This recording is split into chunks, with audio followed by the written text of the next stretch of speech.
Tip para sa lahat na nagsisimula bilang content creator na kagaya ko. Hindi tinitingnan ni Facebook yung bilang ng ating followers. Ibig sabihin yan, gagawa tayo ng quality videos, reels, text and photo posts para tayo ay mabigyan ng invitation ni Facebook.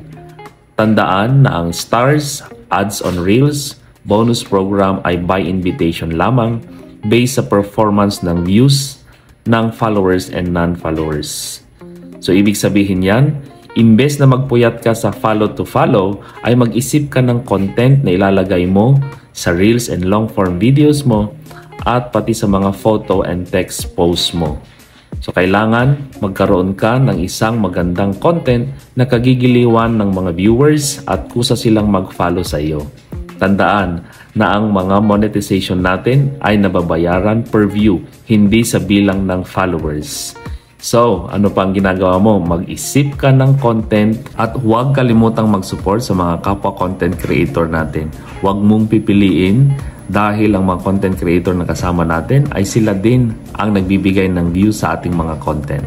So, pakatatandaan natin na ang follow to follow na ginagawa ay hindi naman masama, pero mas mag-focus ka na lamang sa paggawa ng quality content para ikaw ay mabigyan ng invitation ni Facebook.